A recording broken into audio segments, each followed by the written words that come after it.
안녕하세요. 하나님의 말씀을 배달합니다. 요기요교회 박연성입니다.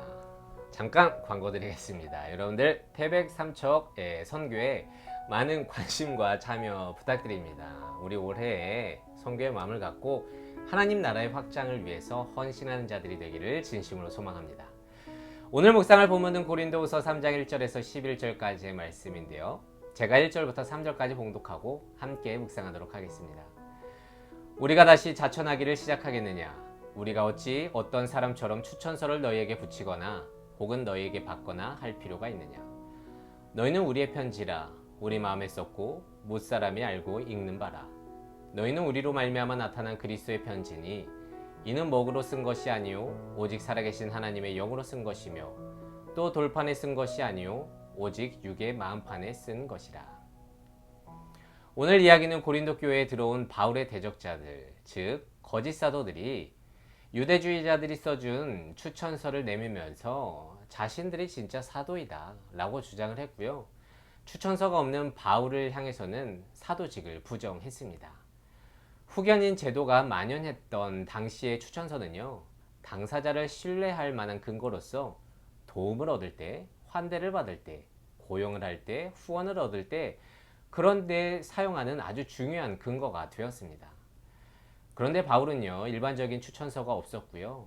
이런 공격들 때문에 고린도 교회 성도 중에서도 바울의 사도권을 의심하는 자들이 생겼습니다. 그래서 결국 바울은 자신의 사도권을 변호하게 되는데요. 그런데 바울은요, 자신도 거짓 사도들처럼 어떤 추천서를 딱 하고 내민 것이 아니라 자신이 추천서가 굳이 필요하냐고 되물으면서 2절 너희 곧 고린도 교회 성도들이 나의 추천서 살아있는 편지가 아니겠느냐라고 말합니다. 왜냐하면요, 여러분, 고린도 교회는요, 바울이 제2차 선교 여행을 통해 세워진 교회 아니겠습니까? 바울이 전한 복음을 듣고 회심했고 그로 인해 구원을 받아 새로운 삶을 살게 되었기 때문에 바울 자신에 대한 보증, 추천서가 너희가 아니겠냐고 말하는 것입니다. 내가 너희 그 사도가 아니면 너희가 교회 이렇게 성도가 되었겠냐는 말입니다.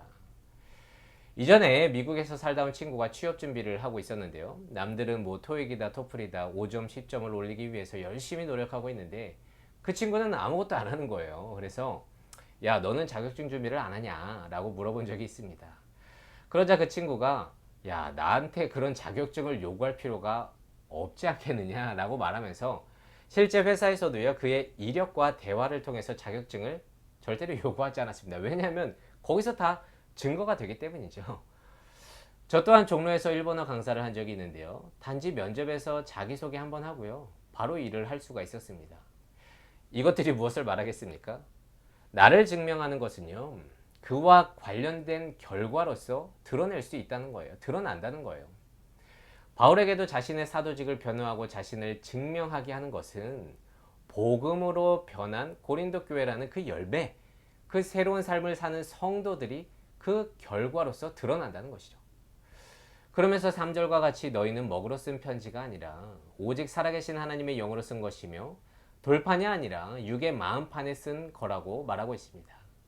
이 말은 무엇이냐면요, 고린도 성도들의 삶의 변화가 단지 글로 읽고 배운 것이 아니라 성령의 역사로 마음 깊은 곳에서 변화를 받은 온전한 성령의 열매라는 것을 지금 말해주고 있는 것입니다. 여러분은 어떻습니까? 누군가가 나에게 당신은 그리스도인입니까? 라고 물어본다면 나를 그리스도인 되게 하는 어떠한 서면의 증거, 추천서가 있습니까? 물론 교회에 등록된 것이라든지 세례증서, 어디 공동체에 소속되어서 봉사를 하는 등 내가 어디에서 무엇을 어떻게 하고 있는 것으로서 어느 정도 나를 변호할 수는 있을 것입니다. 그에 앞서서 진정 내가 그리스도인 되게 하는 것은 하지만 무엇이냐 하면 내 삶의 변화, 복음으로 말미암은 새 삶이야말로 그런 종이 추천서 말고 확실한 그런 것들이 삶이 추천서가 된다는 것이죠. 그러면 여러분들 생각해 봅시다. 여러분들에게 그런 새 삶, 그러니까 복음으로 말미암은 성령의 변화된 열매가 있는 것 같습니까?